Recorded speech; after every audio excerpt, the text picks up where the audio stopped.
فإن آمنوا بمثل ما آمنتم به فقد اهتدوا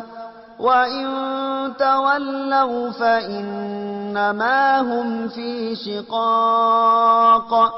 فسيكفيكهم الله وهو السميع العليم. نعم mo ohun mi kí n kànkà yìí láti fi bùkẹ́sì nǹkan tí wọ́n sọ. ẹni tó sọ̀rọ̀ ní wàṣáhara fi adil ayyam ó di nǹkan tí ó gbajúmọ̀ fi adil ayyam ní àwọn àsìkò yìí zikru jarhi wa ta'dil ìmọ̀ sọ̀rọ̀ ń pa jarhi wa ta'dil òun náà ni ká disparage àwọn èèyàn ká sọ̀rọ̀ ń pa àwọn èèyàn ní ti dáadáa ní àbí ní ti ìdàkejì. والكلام في بعض أهل السنة وغيرهم àti ìmọ̀ sọ̀rọ̀ nípa àwọn onísúnnà ká máa sọ̀rọ̀ against wọn àtàwọn míì tí ó kì í ṣe onísúnnà náà. ونشر ذلك في شبكة الإنترنت bákan náà ká máa spread ní sórí íńtánẹ́ẹ̀tì. مما جعل الأسئلة تتوارد من أوروبا وأمريكا وشمال إفريقيا وغيرها wọ́n ní tó mú àwọn èèyàn máa béèrè láti Europe, America, North Africa àti àwọn bòmíì náà an ba'di man yahsulu jarhuhum minkum nípa àwọn èèyàn kan tí ẹ ti sọ̀rọ̀ against minkum àti tí ẹ̀yin sọ̀rọ̀ against. wa min ash-shaykh wọ́n fi dọ́tì sí àti tí sheikh lágbájá tóun náà sọ̀rọ̀ against máa tawassukhi sheikh lágbájá àwọn tún wọnú fi kalam fi a'rad al-mashayikh ibi máa sọ̀rọ̀ nípa ọmọlúwàbí àwọn àfà wa talabatil ilm àti àwọn student of knowledge fi dakhil wal kharij nínú ìlú àti níkíni níta ìlú nínú ìlú wo àpàrà gbọ́yé wal kharij àti ìtàlú. alladhina nafa'a Allahu bi muhadaratihim wa mu'allafatihim àwọn tó ṣe pé ọlọ́run ọba ṣe àwọn èèyàn láǹfààní pẹ̀lú àwọn wáàsí wọn àtàwọn tírà wọn wa tahdhiru minhum àti ìmọ̀lẹ́ àwọn èèyàn sá fún wọn ni wa ma tarattaba ala dhalika àti nǹkan tó tẹ̀yìn yẹn wá mina tahajur níbi ìmọ̀ yàrá ẹni lójì wa tanafur ìmọ̀ sá fún rẹ ni wa rasul yaqul anabi rẹ̀ ń sọ fún wa òjíṣẹ́ ọlọ́run bá ń sọ ike bashiru wala tunafiru wa yassiru wala tu'assiru wal mufti min ahli sunnah يحرص على تشجيعه في الخير مع تنبيه على خطأ إذا كان خطأ واضحا afan sọ fún wa pé tó bá ṣe mistake nínú onísúnnà a ṣe gbìyànjú a ṣojú kòkòrò láti encourage ẹ lórí dáadáa ni bákan náà ìpàkíyèsí rẹ lórí mistake rẹ tí mistake ẹ bá jẹ́ nǹkan tó clear thumma la yunaba àní dànù wala yuhjar àní boycott ẹ wala yuhadhar min istifada minhu àní wọ́n àwọn èèyàn bíi máa ṣàǹfààní níbi ọ̀rọ̀ rẹ̀. àwọn bọ̀rọ̀ wọ́n ní wal-talāzumu alladhī baynakum wa bayna ash-shaykh ... wọ́n ní torí ìbátan tó ń bẹ láàrin èèyàn àti sheikh ... wa nisbatu tajrī' ilaykum bákan náà àwọn èèyàn ń fi nǹkan ẹ ti sọ́dọ̀ yín wa ilayhi láti fi pé ẹjọ́ ń ṣàwọn èèyàn lọ́gbẹ́ ni ma annani a'taqid tó ń bójá pé kí ni tí mo di ọkàn annakum la tuwafiquna fi ba'di kalamihi fil ashkhas agree pẹ̀lú ẹ nípa àwọn ọ̀rọ̀ míì tó ń sọ ń pa àwọn ashkhas faqad yuzannu ma'a dhalika idafatu ma laysa minkum ilaykum àwọn èèyàn lè torí eléyìí kan máa fi tí òun ṣe ti yín kan ti sọ́dọ̀ yín ni walihada torí eléyìí fa innal amala fikum in tí mò ń òpù lọ́dọ̀ yín alla tashghalu anfusakum bi tajrihi man min ahli sunnah ẹ má bízi ara yín pẹ̀lú pé ẹ̀ ń jàrá àwọn tán jàrá alùsùnà wa an yakuna lakum min mawqifu ẹnì kejì yẹn tó ń jàrá àwọn èèyàn gan yẹn ẹni sáǹdì lórí ẹ̀ o yuqifuhu inda haddihi mawqifu tí ó jẹ́ kó má láàrẹ̀ ní hatta yaslama talabatul ilmi wa ghayruhum fi ad-dakhil wal kharij táwọn student of knowledge nínú ìlú àti nítàlú tí wọ́n yẹ ṣe kíni tí wọ́n yẹ lè mórí bọ́ min al-ishghal bil qil wal qal níbi ìmọ̀ bízi ara wọn pẹ̀lú qil wa qal lágbàáyà sọ eléyìí sọ wa tawarud al-as'ila káwọn béèrè máa wá lóríṣiríṣi ma qawlukum fi jari fulan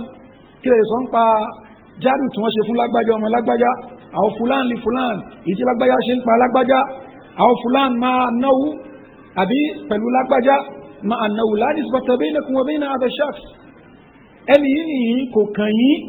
ẹ̀ẹ̀tàn ní títàn kan tí ó ṣe kíni tí ó jọra wọn wa qad tawaffaqtum ala zumala'ikum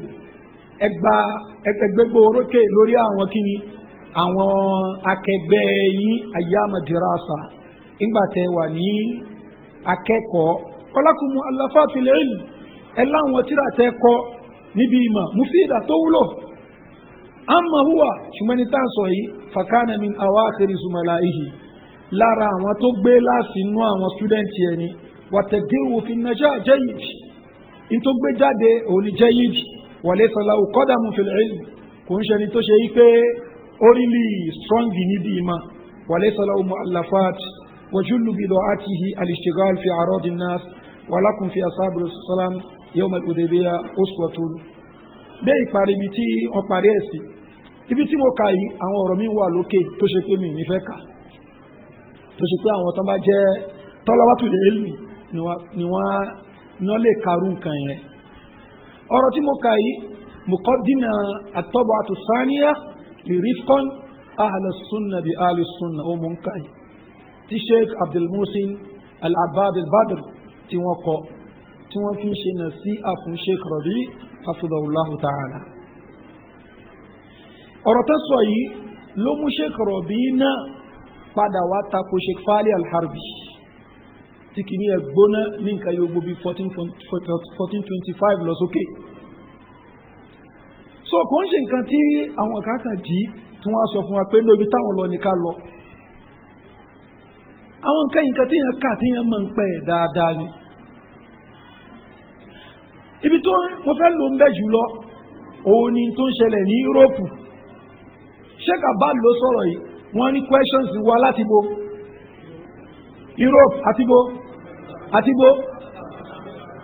káwọn ní bàbá yóò kí n kàtírà bàbá tó ń dá sáwọn ọ̀rọ̀ àwọn nǹkan yìí ti ṣú àwọn bàbá yìí ẹ wò gbàtọ́ ti kọ ọ̀rọ̀ yìí sẹ́yìn 1424 òun ni wọ́n ti kọ tírà yìí 1424 sísìn ọdún mélòó nìyẹn ẹni 80 kẹ 42 làwọn ń sìn 18 years so kò ń ṣe nǹkan tó ṣẹlẹ̀ ní 5 years ago 6 years ago wàhálà tó ti ń bẹ́ẹ̀lẹ̀ tipẹ́tipẹ́ tó dá àwùjọ ìsìláàmù rú ni ó ṣú gbogbo àwọn bàbá yìí àwọn ọmọ Amẹ́ríkà tó ṣe pé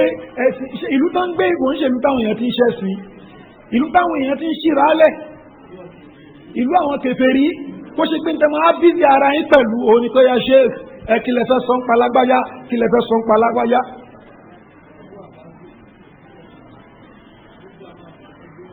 gbogbo àwọn àfáà ń gbé wá ẹyọ kọ̀ọ̀kan náà yọ wọ́n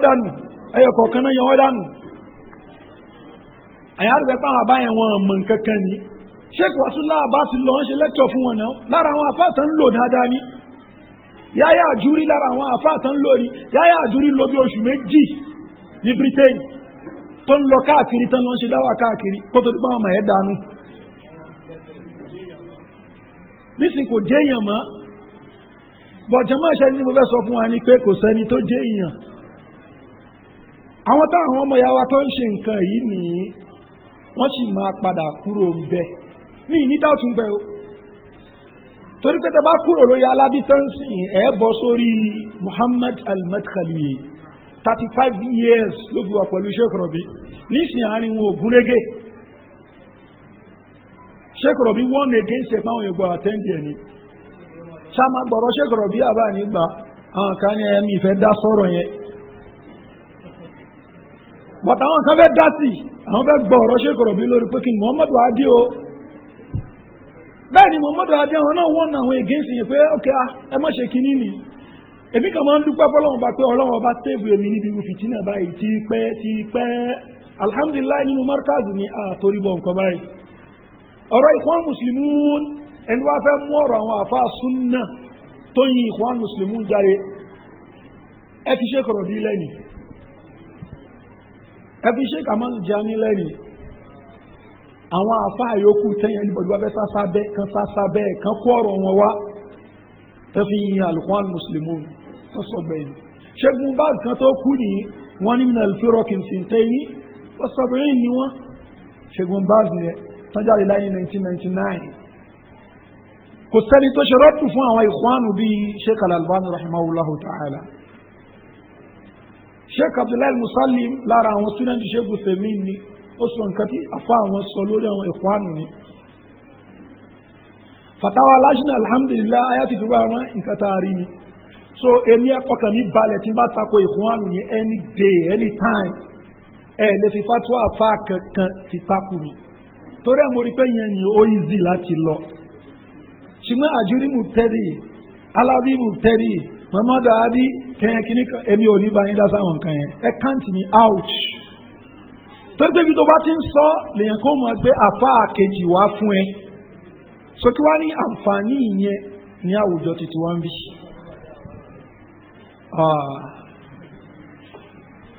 èmi wà nù ká má ṣe fáànù sí Sheikh Rabi náà ní tí mò ń sọ ni pé aṣáárí táwọn èèyàn bá mọ àwọn nǹkan wọ̀nyí nìyẹn ẹlòmí ò farabalẹ̀ before káwọn Ikhwanu tó bẹ̀rẹ̀ àwọn wàhálà wọn nípa ogun Iraq àti Kuwait ibi tí wàhálà yìí ti bẹ̀rẹ̀ tó ti yọjú gangan nìyẹn before gbàyàn àwọn èèyàn bíi Muhammad Sururu nǹkan kàmárà wọn ń re àwọn ọ̀dọ́ ni láti lè fi tákù ìjọba ṣùgbọ́n bíi tí fúrúùtù kìíní yẹn tí wọ́n ń jáde fúrúùtù burúkú rẹ̀ ó ní ogun Kuwait yẹn ni àtogun Iraq ilẹ̀ làwọn àfà ní Ayatul Kibara máa ti lọ báyìí làwọn Salman Auda ti lọ báyìí